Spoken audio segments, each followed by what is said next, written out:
श्री शिवाय नमस्तुभ्यम। हरे कृष्ण। आप सभी का दिन शुभ हो। प्रिय श्रोताओं, सावन मास की इस भक्तिमय कथा श्रृंखला का आज 12वां दिन है और आज दिन है मंगलवार। और आज का दिन तो और भी विशेष है क्योंकि आज सावन मास का मंगलवार है, जो कि मंगला गौरी व्रत के नाम से भी जाना जाता है। और आज के दिन बजरंगबली यानी हनुमान जी, माता पार्वती और शक्ति के अन्य पूज्य रूपों की पूजा की जाती है। इस दिन हम श्रद्धा से ध्यान करते हैं भगवान शिव के वीरभद्र अवतार का, जो अधर्म और अन्याय के विरुद्ध खड़े होने वाले न्याय के प्रतीक हैं। तो आइए अब मन में अटूट विश्वास और श्रद्धा रखकर आज की प्रार्थना करते हैं। हे वीरभद्र शिव, हमें जीवन में साहस, निष्ठा और धर्म के प्रति दृढ़ता प्रदान करें। हे माँ पार्वती, हमें सहनशीलता, शक्ति और करुणा का वरदान दे। हे पवनसुत हनुमान, हमारे जीवन से भय, आलस्य और नकारात्मकता को दूर कर भक्ति और सेवा की शक्ति जगाएं। यदि हमारी साधना, कथा या पूजन में कोई त्रुटि रह गई हो तो कृपया हमें क्षमा करें और अपने चरणों की शरण में स्थिर रखें। आज का ये मंगलवार शिव और शक्ति के अद्वितीय संतुलन को समर्पित है। एक और वीरता और दूसरी ओर ममता, और दोनों से भक्ति का ही पूर्ण रूप प्रकट होता है। तो आइए आज की कथाओं का रसपान करने से पहले जान लेते हैं आज के पंचांग के बारे में। आज दिनांक है 22 जुलाई और दिन है मंगलवार। और आज सावन मास के कृष्ण पक्ष की द्वादशी तिथि सुबह 7:05 तक रहेगी। इसके बाद में त्रयोदशी तिथि प्रारंभ हो जाएगी। और त्रयोदशी तिथि में प्रदोष व्रत रखा जाता है, जो भोलेनाथ को ही समर्पित होता है। हमारे चैनल पर आज मंगला गौरी व्रत और प्रदोष व्रत की कथाएं भी सुनाई जा रही हैं। अगर आपने इन कथाओं को नहीं सुना है तो आप जरूर सुन लीजिएगा। आज ब्रह्म मुहूर्त का समय सुबह 4:21 से लेकर 5:09 तक रहेगा। सूर्योदय सुबह 5:57 और सूर्यास्त का समय शाम 7:09 पर होगा। इसके अलावा आज ध्रुव योग दोपहर 3:32 तक रहेगा और बाद में व्याघात योग प्रारंभ हो जाएगा। मृगशिरा नक्षत्र शाम 7:24 तक और बाद में आद्रा नक्षत्र प्रारंभ हो जाएगा। अब सुनिए आज की कथा। और आज के महात्म्य से पहले हम सभी मंगलवार के दिन सुनी जाने वाली बजरंगबली हनुमान जी की कथा सुनेंगे। एक बार व्यास जी ने कहा कि एक बार नैमिषारण्य तीर्थ में 88,000 मुनि एकत्रित होकर पुराणों के ज्ञाता श्री सूत जी महाराज से पूछने लगे, हे महामुने, आपने हमें अनेक पुराणों की कथाएं सुनाई हैं। आप कृपा करके हमें ऐसा व्रत और कथा बताइए जिसके करने से संतान की प्राप्ति हो और मनुष्यों को रोग, शोक, अग्नि, सर्व दुख आदि का भय दूर हो, क्योंकि कलयुग में तो सभी जीवों की आयु बहुत कम है। फिर इस पर उन्हें रोग, चिंता, कष्ट लगे रहते हैं, तो ऐसे में वह अपना ध्यान श्री हरि के चरणों में भला कैसे लगा सकेंगे। तब श्री सूत जी बोले, हे मुनियों, आपने लोक कल्याण के लिए बहुत ही उत्तम बात पूछी है। एक बार धर्मराज युधिष्ठिर ने भगवान श्री कृष्ण से लोक कल्याण के लिए यही प्रश्न किया था। भगवान श्री कृष्ण और युधिष्ठिर के बीच जो वार्तालाप हुआ था, जो संवाद हुआ था, वो तुम्हारे सामने कहता हूँ, ध्यान देकर सुनो। एक समय पांडवों की सभा में श्री कृष्ण जी बैठे हुए थे। तब युधिष्ठिर महाराज ने भगवान श्री कृष्ण से प्रश्न किया, हे गोविंद, हे माधव, आपने मुझे अनेकों कथाएं सुनाई हैं। आज आप कृपा करके ऐसा व्रत या कथा सुनाइए जिसके करने से मनुष्य को रोग, चिंता का भय दूर हो और उसे पुत्र की प्राप्ति हो। हे प्रभु, बिना पुत्र के जीवन व्यर्थ है। पुत्र के बिना मनुष्य नरकगामी होता है। पुत्र के बिना मनुष्य पितृ ऋण से छुटकारा नहीं पा सकता और न ही उसका पुन्नग नामक नरक से उद्धार हो सकता है। इसलिए पुत्रदायक व्रत बतलाइए। तब भगवान श्री कृष्ण इस प्रकार बोले, हे राजन, मैं एक प्राचीन इतिहास सुनाता हूँ, आप उसे ध्यानपूर्वक सुनो। कुंडलपुर नामक एक नगर था। उसमें नंदा नामक एक ब्राह्मण रहा करता था। भगवान की कृपा से उसके पास सब कुछ था, फिर भी वह बहुत दुखी था। इसका कारण यह था कि ब्राह्मण की पत्नी सुनंदा की कोई संतान नहीं थी। सुनंदा पतिव्रता थी, भक्तिपूर्वक श्री हनुमान जी की आराधना किया करती थी। मंगलवार के दिन व्रत करके अंत में भोजन बनाकर हनुमान जी को भोग लगाने के बाद स्वयं भोजन करती थी। एक बार मंगलवार के दिन वह ब्राह्मणी घर के काम की अधिकता के कारण हनुमान जी को भोग न लगा सकी, तो उसे इस बात पर बहुत दुख हुआ। उसने कुछ भी नहीं खाया और मन में प्रतिज्ञा की कि अब तो अगले मंगलवार को ही हनुमान जी को भोग लगाकर मैं अन्न जल ग्रहण करूंगी। ब्राह्मणी सुनंदा प्रतिदिन भोजन बनाती, श्रद्धापूर्वक पति को खिलाती, किंतु खुद भोजन नहीं करती और मन ही मन श्री हनुमान जी की आराधना किया करती थी। इसी प्रकार 6 दिन गुजर गए और ब्राह्मणी सुनंदा अपने निश्चय के अनुसार भूखी प्यासी निराहार रही। अगले मंगलवार को ब्राह्मणी सुनंदा प्रातःकाल ही मूर्छित होकर गिर पड़ी। ब्राह्मणी सुनंदा की इस असीम भक्ति के प्रभाव से बजरंगबली हनुमान जी बहुत प्रसन्न हुए और प्रकट होकर बोले, सुनंदा, मैं तेरी भक्ति से बहुत प्रसन्न हूं, तू उठ और कोई वर मांग।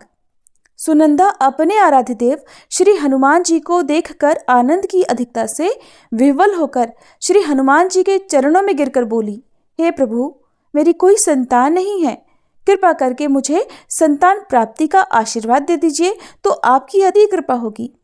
तब बजरंगबली जी बोले, तेरी इच्छा अवश्य पूर्ण होगी, तुझे एक कन्या पैदा होगी, उसके अष्टांग प्रतिदिन सोना दिया करेंगे। ऐसा कहकर बजरंगबली हनुमान जी अंतर्ध्यान हो गए। अब तो सुनंदा बहुत प्रसन्न हुई और सभी समाचार अपने पति से कह सुनाया। ब्राह्मण देव कन्या का वरदान सुनकर कुछ दुखी हुए, किंतु सोना मिलने की बात सुनी तो बहुत प्रसन्न हो गए। सोचा कि ऐसी कन्या के साथ तो मेरी निर्धनता भी दूर हो जाएगी। अब बजरंगबली जी की कृपा से वह ब्राह्मणी जल्दी ही गर्भवती हुई और 10वें महीने में उसे बहुत ही सुंदर पुत्री प्राप्त हुई। वह पुत्री अपने पिता के घर में ठीक उसी तरह से बढ़ने लगी जिस प्रकार शुक्ल पक्ष का चंद्रमा बढ़ता है। 10वें दिन ब्राह्मण ने उस बालिका का नामकरण संस्कार कराया। उसके कुल पुरोहित ने उस बालिका का नाम रत्नावली रखा, क्योंकि यह कन्या सोना प्रदान किया करती थी। इस कन्या ने पूर्व जन्म में बड़े ही विधान से मंगलदेव का व्रत किया था। रत्नावली का अष्टांग बहुत सा सोना देता था। उस सोने से नंदा ब्राह्मण बहुत जल्दी धनवान हो गया। अब उनके पास बहुत सारा धन था, जिस कारण वह ब्राह्मणी भी अभिमान करने लगी। समय बीतता रहा। अब रत्नावली 10 वर्ष की हो चुकी थी। एक दिन जब नंदा ब्राह्मण बहुत प्रसन्न था, तब सुनंदा ने अपने पति से कहा कि मेरी पुत्री रत्नावली विवाह के योग्य हो गई है, अतः आप कोई सुंदर और योग्य वर देखकर इसका विवाह करा दीजिए। ये सुनकर ब्राह्मण बोला, अभी तो रत्नावली बहुत छोटी है। तब ब्राह्मणी बोली, शास्त्रों की आज्ञा है कि कन्या 8 वर्ष में गौरी, 9 वर्ष में राहिणी, 10वें वर्ष में कन्या, इसके बाद रजस्वला हो जाती है। गौरी के दान से पाताल लोक की प्राप्ति होती है, राहिणी के दान से वैकुंठ लोक की प्राप्ति होती है, कन्या के दान से इंद्रलोक में सुखों की प्राप्ति होती है। अगर हे पतिदेव रजस्वला का दान किया जाता है तो घोर नरक की प्राप्ति होती है। इस पर वह ब्राह्मण बोला कि अभी तो रत्नावली मात्र 10 ही वर्ष की है और मैंने तो 16-16 साल की कन्याओं के विवाह कराए हैं, अभी जल्दी क्या है। तब ब्राह्मणी सुनंदा कहने लगी, लगता है आपको बहुत अधिक लोभ हो गया है। शास्त्रों में कहा गया है कि माता पिता और बड़ा भाई रजस्वला कन्या को देखते हैं तो वह अवश्य ही नरकगामी होते हैं। तब ब्राह्मण बोला, अच्छी बात है, कल मैं अवश्य ही योग्य वर की तलाश में अपना दूत भेजूंगा। दूसरे दिन ब्राह्मण ने अपने दूत को बुलाया और आज्ञा दी कि जैसी सुंदर मेरी कन्या है वैसा ही सुंदर वर उसके लिए तलाश करो। अब वह दूत अपने स्वामी की आज्ञा पाकर निकल पड़ा। पंपई नगर में उसने एक सुंदर लड़के को देखा। ये बालक एक ब्राह्मण परिवार का बहुत गुणवान पुत्र था। इसका नाम था सोमेश्वर। दूत ने इस सुंदर और गुणवान ब्राह्मण पुत्र के बारे में अपने स्वामी को पूरा परिचय दिया। ब्राह्मण नंदा को भी सोमेश्वर अच्छा लगा और फिर शुभ मुहूर्त में विधि पूर्वक कन्यादान करके ब्राह्मण ब्राह्मणी संतुष्ट हुए। परंतु ब्राह्मण के मन में तो लोभ समाया हुआ था। उसने कन्यादान तो कर दिया था, लेकिन वह बहुत ज़्यादा बेचैन था। उसने सोचा कि रत्नावली तो अब चली जाएगी और मुझे इससे जो सोना मिलता था वो अब नहीं मिलेगा। मेरे पास जो धन था कुछ तो इसके विवाह में खर्च हो गया और जो बचा हुआ है वो भी कुछ दिनों के बाद समाप्त हो जाएगा। मैंने तो इसका विवाह करके बहुत बड़ी भूल कर दी है। अब कोई ऐसा उपाय हो कि रत्नावली मेरे घर में ही बनी रहे, अपनी ससुराल ना जाए। लोभ रूपी राक्षस ब्राह्मण के मस्तिष्क पर छाता जा रहा था। रात भर वह अपने बिस्तर पर बेचैनी से करवटें बदलते बदलते बेचैन रहा और उसने एक बहुत ही क्रूर निर्णय लिया। उसने विचार किया कि जब रत्नावली को लेकर उसका पति सोमेश्वर अपने घर जाएगा तो वह रास्ते में छुपकर सोमेश्वर का वध कर डालेगा और अपनी लड़की को अपने घर ले आएगा, जिससे नियमित रूप से उसे सोना भी मिलता रहेगा और समाज का कोई भी मनुष्य उसे दोष भी नहीं दे सकेगा। प्रातः हुई तो नंदा और सुनंदा ने अपने जमाई तथा लड़की को बहुत सारा धन देकर विदा किया। सोमेश्वर अपनी पत्नी रत्नावली को लेकर ससुराल से अपने घर की तरफ चल दिया। ब्राह्मण नंदा महालोभ के वशीभूत होकर अपनी मति भ्रष्ट कर चुका था। पाप पुण्य का उसे कोई विचार ही नहीं रहा। अपने भयानक और क्रूर निर्णय को अंजाम देने के लिए उसने अपने दूत को मार्ग में अपने जमाई का वध करने के लिए भेज दिया था, ताकि रत्नावली से मिलने वाला सोना उसे हमेशा प्राप्त होता रहे और वो कभी निर्धन न हो सके। ब्राह्मण के दूत ने अपने स्वामी की आज्ञा का पालन करते हुए उसके जमाई सोमेश्वर का मार्ग में ही वध कर दिया। समाचार मिलने पर ब्राह्मण नंदा मार्ग में पहुंचा और रोती हुई अपनी पुत्री रत्नावली से बोला, हे पुत्री, मार्ग में लुटेरों ने तेरे पति का वध कर दिया है। भगवान की इच्छा के आगे किसी का कोई वश नहीं चलता। अब तू घर चल, वहां पर ही रहकर शेष जीवन बिताना। जो भाग्य में लिखा है वही होगा। अपने पति की अकाल मृत्यु से रत्नावली बहुत दुखी हुई। करुण क्रंदन और रोते हुए वह अपने पिता से कहने लगी कि हे पिताजी, इस संसार में जिस स्त्री का पति नहीं है उसका तो जीना व्यर्थ है। मैं अपने पति के साथ ही अपने शरीर को जला दूंगी और सती होकर अपने इस जन्म को, माता पिता के नाम को और सास ससुर के यश को सार्थक करूंगी। ब्राह्मण नंदा अपनी पुत्री रत्नावली के वचनों को सुनकर बहुत दुखी हुआ। सोचने लगा, मैंने तो व्यर्थ ही जमाई वध का पाप अपने सिर ले लिया। रत्नावली तो उसके पीछे अपने प्राण तक देने को तैयार है। मेरा तो दोनों तरफ से मरण हो गया। धन तो अब मिलेगा नहीं, जमाई वध के पाप के फलस्वरूप अब यम यातना भी भुगतनी पड़ेगी। यह सोचकर वह बहुत खिन्न हो गया। सोमेश्वर की चिता बनाई गई। रत्नावली सती होने की इच्छा से अपने पति का सिर अपनी गोद में रखकर चिता में बैठ गई। जैसे ही सोमेश्वर की चिता को अग्नि लगाई गई, वैसे ही प्रसन्न होकर मंगलदेव वहां प्रकट हुए और बोले, हे रत्नावली, मैं तेरी पति भक्ति से बहुत प्रसन्न हूँ, तू वर मांग। रत्नावली ने अपने पति का जीवन दान मांग लिया। तब मंगलदेव बोले, रत्नावली, तेरा पति अजर अमर है, ये महाविद्वान भी होगा और इसके अलावा तेरी जो इच्छा हो वो वर मांग। तब रत्नावली बोली, हे ग्रहों के स्वामी, यदि आप मुझ पर प्रसन्न हैं तो मुझे ये वरदान दीजिए कि जो भी मनुष्य मंगलवार के दिन प्रातःकाल लाल पुष्प, लाल चंदन से पूजा करके आपका स्मरण करे, उसे कोई रोग व्याधि न हो, स्वजनों का कभी वियोग न हो, सर्प, अग्नि और शत्रुओं का कोई भय न रहे, और जो स्त्री मंगलवार का ये व्रत करे वो कभी विधवा न हो। तब मंगलदेव तथास्तु कहकर वहीं अंतर्ध्यान हो गए। सोमेश्वर मंगलदेव की कृपा से जीवित हो उठा। अब रत्नावली अपने पति को पुनः प्राप्त कर बहुत प्रसन्न हुई और मंगलदेव का व्रत वह प्रत्येक मंगलवार को करके व्रतराज और मंगलदेव की कृपा से इस लोक में सुख ऐश्वर्य को भोगते हुए अंत में अपने पिता के साथ स्वर्ग लोक को गई। सभी प्रेम से बोलिए बजरंगबली हनुमान की जय। अब सुनिए आज का महात्म्य। क्या आपने कभी दूती शक्तियों के बारे में सुना है? अगर नहीं सुना तो आज की इस कथा में आप जानेंगे दूती शक्तियों के दर्शन पूजन के महात्म्य के बारे में। महादेव जी देवी पार्वती से कहते हैं, हे देवी, सोमेश्वर से ईशान कोण में, वरारोहा देवी से पूर्व भाग में परम उत्तम सर्वेश्वर देव विराजमान हैं। उनके समीप भक्ति पूर्वक जाकर मनुष्य अणिमा आदि सिद्धियां प्राप्त कर लेता है। सर्वेश्वर की स्थापना सिद्धों ने की है। जो मनुष्य भक्ति पूर्वक उनका दर्शन करता है वह सभी पातकों से मुक्त होकर सिद्धलोक में जाता है। काम, क्रोध, भय, लोभ, राग, मत्स्य, ईर्ष्या, दंभ, आलस्य, निद्रा, मोह, अहंकार ये सिद्धि में विघ्न डालने वाले दोष हैं।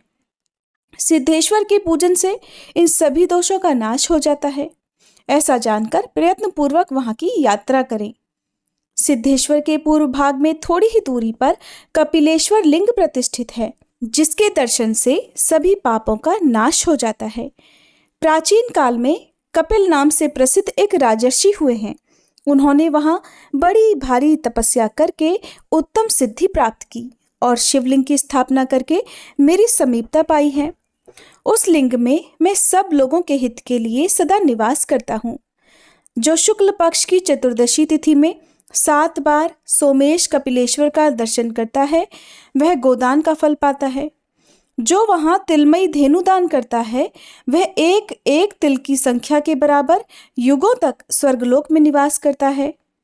दंडपाणीश्वर से निकट ही गंधेश्वर नाम से प्रसिद्ध उत्तम शिवलिंग है। गंधर्वराज धनवाहन ने वहां कठिन तपस्या करके उस शिवलिंग को स्थापित किया है और उसकी पुत्री गंधर्व सेना ने भी वहां पर शिवलिंग की स्थापना की है। जो मनुष्य पवित्र होकर यत्नपूर्वक गंधर्वेश्वर का पूजन और दर्शन करता है वह गंधर्व लोक में जाता है। जो उत्तरायण आने पर अग्नि तीर्थ में स्नान करके गंधर्व पूजित उस शिवलिंग का पूजन करता है वह मोक्ष को प्राप्त होता है। इस महात्म्य का श्रवण और अभिनंदन करके भी मनुष्य महान भय से मुक्त हो जाता है। गंधर्वेश्वर के पूर्व भाग में गौरी जी के समीप विमलेश्वर नामक लिंग प्रतिष्ठित है। जिसका शरीर क्षय रोग से भरा हुआ हो वह भक्ति पूर्वक विमलेश्वर का दर्शन करके सभी दुखों का अंत कर देता और निर्मल पद को प्राप्त हो जाता है। वहीं रोगग्रस्त गंधर्व सेना रोग से मुक्त होकर विमल स्वरूप को प्राप्त हुई थी, इसलिए पृथ्वी पर वह लिंग विमलेश्वर नाम से प्रसिद्ध हुआ है। ब्रह्मा जी के स्थान से नैऋत्य कोण में 16 धनुष की दूरी पर धनदेश्वर लिंग है। ये राहु लिंग से वायव्य कोण में स्थित है। कुबेर ने वहां बड़ी भारी तपस्या करके धनद का पद प्राप्त किया है। वे विधि पूर्वक शिवलिंग की स्थापना और पूजा करके अलकापुरी के स्वामी हुए हैं। जो मनुष्य भक्ति पूर्वक धनदेश्वर का दर्शन करके पंचोपचार विधि से उनकी पूजा करता है उनके कुल में कभी दरिद्रता का नाम भी नहीं सुना जाता। मेरी 3 शक्तियां हैं, इच्छा शक्ति, क्रिया शक्ति और ज्ञान शक्ति। पहले जो 14 और 5 शिवलिंग बताए गए हैं उनमें यथाशक्ति 4, 3 या 1 की पूजा करके फिर पूर्वोक्त 3 शक्तियों का पूजन करना चाहिए। सोमेश्वर से ईशान कोण में जो वरारोहा देवी कही गई हैं वे चंद्रमा की अमा नामक कला हैं। वे ही भगवती उमा की भी कला मानी गई हैं। उन्हीं को मेरी इच्छा शक्ति जाननी चाहिए। वरारोहा देवी भूमंडल के सभी प्राणियों का हित करने के लिए प्रभास क्षेत्र में विराजमान है। सोमेश्वर से वायव्य कोण में 60 धनुष की दूरी पर क्रिया शक्ति रूपा दूसरी महादेवी स्थित हैं। वहीं योगिनी वंदित पीठ है। उसी स्थान पर पाताल को जाने वाला एक बहुत बड़ा विवर अर्थात गुफा है। पहले उन महादेवी का नाम भैरवी था। फिर इस वैवस्वत मनवंतर के 28वें चतुर्युग में राजा अजापाल के द्वारा आराधित होने के कारण वे अजापालेश्वरीक नाम से विख्यात हुई हैं। जो मनुष्य लौकिक सुख भोग की इच्छा रखता है उसे गंध, धूप, अलंकार, वस्त्र तथा अन्य उपचारों द्वारा उन महादेवी का पूजन करना चाहिए। प्रभास क्षेत्र के मध्य भाग में दरिद्रता का विनाश करने वाली तीसरी अजा देवी हैं जिन्हें ज्ञान शक्ति माना गया है। उनका स्थान राहेश्वर से दक्षिण भाग में है। अघासुर के साथ जब मेरा भयंकर युद्ध चल रहा था उस समय मेरे क्रोध से अजा नाम की देवी प्रकट हुई। उनके साथ करोड़ों देवियां और भी थीं। वे सब सिंह पर सवार थीं। उनका रूप बड़ा ही सुंदर था। उन्होंने ढाल और तलवार लेकर बड़े बड़े दैत्यों का संहार किया। उनके भय से बहुत से दैत्य समुद्र की ओर भागे।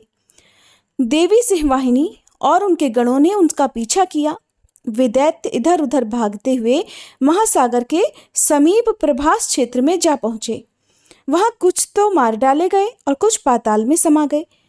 सब दैत्यों को मारा गया देखकर तथा इस क्षेत्र को परम पवित्र जानकर सिंहवाहिनी देवी यही सोमेश्वर के ईशान कोण में और गौरीश्वर से उत्तर दिशा में स्थित हो गईं। जो स्त्री या पुरुष वहां उनका दर्शन करते हैं वे 7 जन्मों तक पूर्णतः सौभाग्यशाली होते हैं। जो मनुष्य वहां गीत, वाद्य तथा नृत्य करता है उसके वंश में देवी की कृपा से कोई दुर्भाग्यवान नहीं होता। जो स्त्री वहां लाल रंग की बत्ती से युक्त दीपक को घी से जलाकर देवी को अर्पित करती है उस बत्ती में जितने सूत होते हैं उतने जन्मों तक वह सौभाग्य प्राप्त करती है। जो तृतीया को इस महात्म्य का पाठ करता है अथवा जो भक्ति पूर्वक इसे सुनता है वह संपूर्ण मनोरथों को प्राप्त कर लेता है। प्रभास क्षेत्र में 3 दूती शक्तियां हैं। पहली का नाम मंगला देवी है, दूसरी को विशालाक्षी देवी कहते हैं और तीसरी चतवर देवी के नाम से प्रसिद्ध हैं। प्रभास क्षेत्र की यात्रा का पूरा पूरा फल चाहने वाले मनुष्य को क्रमशः इन तीनों शक्तियों का ही पूजन करना चाहिए। मंगला देवी ब्रह्मा जी की शक्ति कही गई हैं, विशालाक्षी श्री विष्णु की शक्ति मानी गई हैं और चतवर प्रिया देवी मेरी शक्ति हैं। महादेव जी कहते हैं, देवी पहले मंगला देवी की पूजा करनी चाहिए। वे अजा देवी के उत्तर भाग में निवास करती हैं। राहीश के दक्षिण भाग में थोड़ी ही दूर पर उनका स्थान है। सोमनाथ की प्रतिष्ठा के लिए जब सोम ने यज्ञ प्रारंभ किया, उस समय उसे देखने के लिए वहां आए हुए ब्रह्मादि देवताओं का उसी देवी ने मंगल किया था, इसलिए उसका नाम मंगला हुआ। जो नारी तृतीया को मंगला देवी की पूजा करेगी, उसके अमंगल और दुख पूरी तरह नष्ट हो जाएंगे। भगवान दैत्य सूदन से पूर्व भाग में वैष्णवी क्षेत्र दूती महादेवी विशालाक्षी हैं। योगेश्वरी से ईशान कोण में 100 धनुष की दूरी पर उसका स्थान है। जो लोग महान दुर्भाग्य की आग में जल रहे हैं, उनका दाह शांत करने के लिए, उनका दुर्भाग्य दूर करने के लिए विशालाक्षी देवी औषधि के समान है।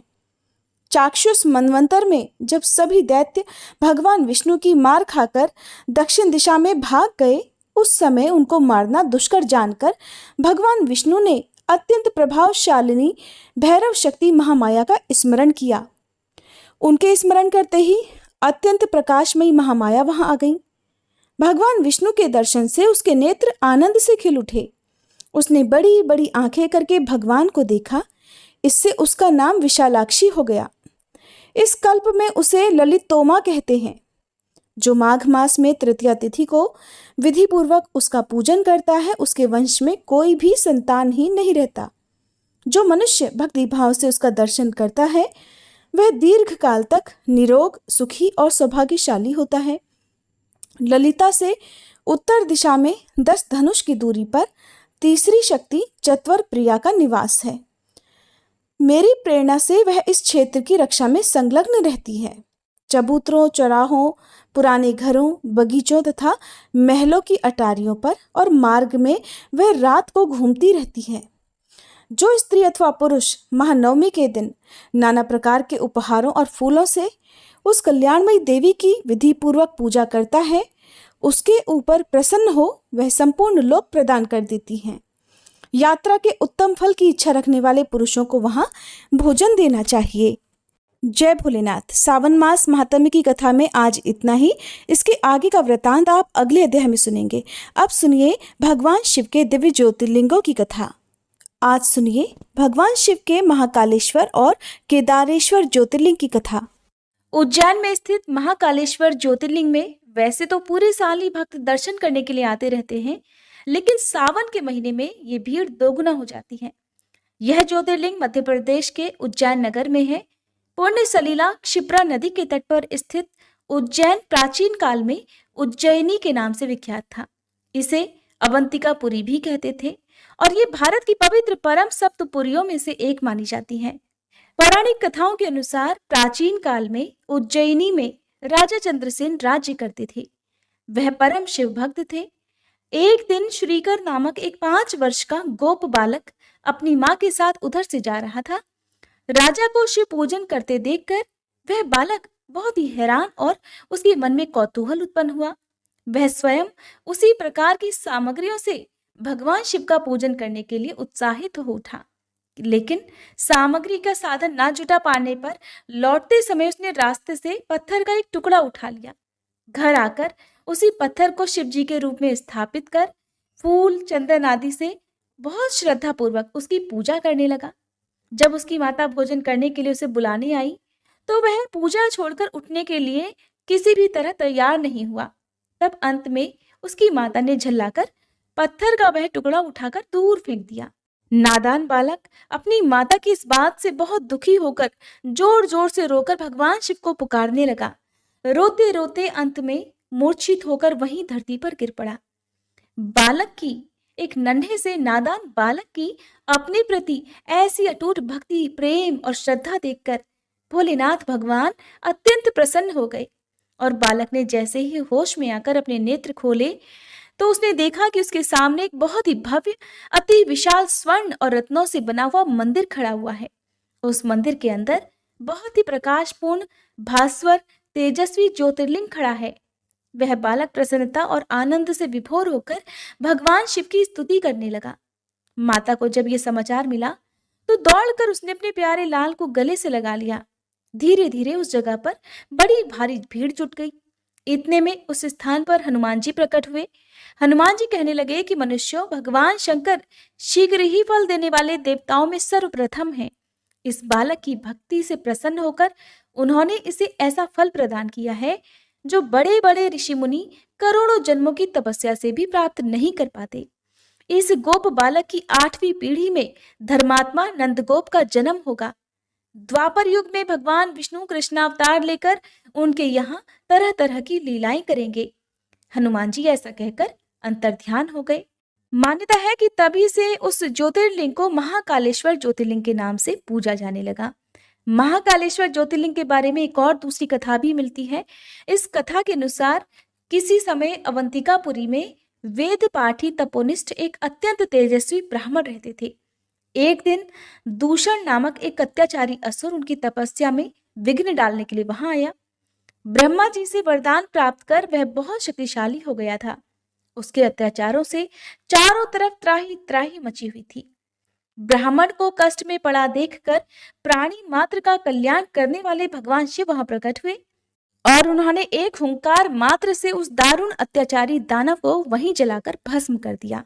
भगवान वहां हुंकार सहित प्रकट हुए, इसीलिए उसका नाम महाकाल पड़ गया और इसीलिए परम पवित्र ज्योतिर्लिंग को महाकाल के नाम से जाना जाने लगा। महाकाल ज्योतिर्लिंग की आरती भस्म से होती है। शिव पुराण के अनुसार भस्म सृष्टि का सार है और एक दिन पूरी सृष्टि इसी राख के रूप में बदल जानी है। सृष्टि के सार भस्म को भगवान शिव सदैव धारण किए रहते हैं। इसका अर्थ यह है कि एक दिन ये संपूर्ण सृष्टि भगवान शिव में ही विलीन हो जाएगी। भस्म तैयार करने के लिए कपिला गाय के गोबर से बने उपले, शमी, पीपल, पलाश, बड़, अमलतास और बेर के वृक्ष की लकड़ियों को एक साथ जलाया जाता है और इस दौरान उचित मंत्रोच्चार भी किए जाते हैं। इन सामग्री को जलाने पर जो भस्म प्राप्त होती है उसे कपड़े से छान लिया जाता है और इस प्रकार तैयार की गई भस्म से भगवान शिव की आरती की जाती है। यह भस्म भगवान शिव को अर्पित की जाती है। आइए अब सुनते हैं केदारेश्वर ज्योतिर्लिंग की कथा। केदारेश्वर ज्योतिर्लिंग केदारनाथ में स्थित है। केदारनाथ को 4 धामों में से एक माना जाता है और केदारनाथ धाम उत्तराखंड में स्थित है। इसके पश्चिम की ओर मंदाकिनी नदी बहती है। अब पहले आपको ये भी बता दें कि उत्तराखंड के 4 धाम कौन कौन से हैं। तो उत्तराखंड के 4 धाम हैं गंगोत्री, यमुनोत्री, बद्रीनाथ और केदारनाथ, जिनमें से केदारनाथ का बड़ा महत्व है। ये पावन तीर्थ स्थल मनमोहक पहाड़ियों से घिरा हुआ है और इस ज्योतिर्लिंग से जुड़ी 2 कथाएं प्रचलित हैं, जिनमें से एक कथा महाभारत पर आधारित है तो दूसरी शिव पुराण के कोटि रुद्र संहिता में वर्णित है। आइए तो सबसे पहले हम जानते हैं कोटि रुद्र संहिता में वर्णित कथा के बारे में। भगवान ब्रह्मा के पुत्र धर्म और उनकी पत्नी मूर्ति के 2 पुत्र हुए थे, जिनका नाम नर और नारायण था। इन्हीं नर और नारायण ने द्वापर युग में श्री कृष्ण और अर्जुन का अवतार लिया था और धर्म की स्थापना की थी। श्रीमद् भगवत गीता के 4थे अध्याय के 5वें श्लोक में आप इस बात को भी देख सकते हैं।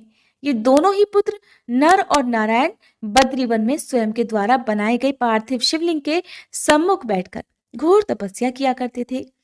तब शिव जी उन दोनों बालकों से प्रसन्न होकर उनके द्वारा बनाए गए शिवलिंग में प्रतिदिन समाहित हुआ करते थे। नर और नारायण की इस घोर तपस्या से, इस कठिन तपस्या से प्रसन्न होकर शिव जी वहां एक बार प्रकट हुए।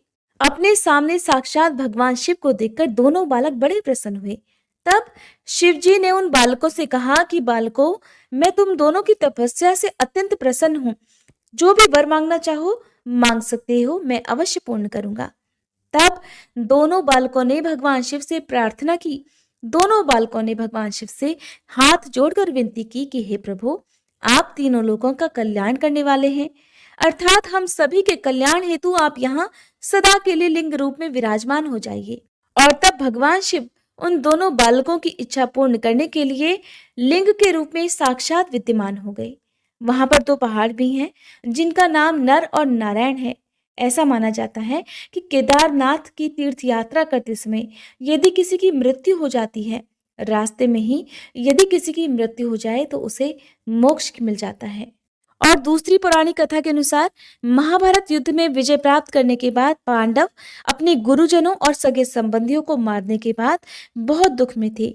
अपने पापों से मुक्ति चाहते थे, अपने पापों का प्रायश्चित करना चाहते थे। तब वे भगवान श्री कृष्ण के पास गए और अपने पापों से मुक्ति का उपाय पूछा। तब भगवान श्री कृष्ण ने उनसे कहा कि भगवान शिव ही केवल उनके पापों से उन्हें मुक्ति दिला सकते हैं। भगवान श्री कृष्ण के कहने पर पांडव शिव जी को मनाने चल पड़े। पांडवों द्वारा अपने गुरुओं, अपने सगे संबंधियों का वध किए जाने से भगवान शिव जी पांडवों से नाराज थे। तब गुप्त काशी में पांडवों को देखकर भगवान शिव वहां से विलीन हो गए और उस स्थान पर पहुंच गए जहां पर वर्तमान में केदारनाथ स्थित है। लेकिन पांडव भगवान शिव को हर हाल में मनाना चाहते थे। वे भी भगवान शिव का पीछा करते करते केदारनाथ पहुंच गए। इस स्थान पर पांडवों को आया हुआ देखकर भगवान शिव ने एक बैल का रूप धारण कर लिया और इस क्षेत्र में चल रहे बैलों के झुंड में शामिल हो गए। तब पांडवों ने बैलों के झुंड में भी भगवान शिव को पहचान लिया। तब शिव जी तो बैल के रूप में ही धरती में समाने लगे। भगवान शिव को बैल के रूप में धरती में समाता देख भीम ने कमर से कसकर उन्हें पकड़ लिया। पांडवों की सच्ची श्रद्धा और भक्ति देखकर भगवान शिव प्रकट हुए और पांडवों को पापों से मुक्त कर दिया। इसी बीच बैल बने भगवान शिव का सिर काठमांडू स्थित पशुपतिनाथ में पहुंच गया। इसीलिए केदारनाथ और पशुपतिनाथ को मिलाकर एक ज्योतिर्लिंग भी कहा जाता है। केदारनाथ में बैल के पीठ रूप में शिवलिंग की पूजा की जाती है और पशुपतिनाथ में बैल के सिर के रूप में शिवलिंग को पूजा जाता है। केदारनाथ में पहुंचकर वहां प्रेम पूर्वक केदारेश्वर की पूजा करके और वहां का जल पी लेने के बाद मान्यता है कि मनुष्य का पुनर्जन्म नहीं होता, अर्थात बार बार जीवन मरण के बंधन में नहीं बंधना पड़ता। ऐसे मनुष्य को मोक्ष मिल जाता है। जय भोलेनाथ। आज के अध्याय में बस इतना ही। इसके आगे का वृत्तांत आप सभी कल के अध्याय में सुनिएगा।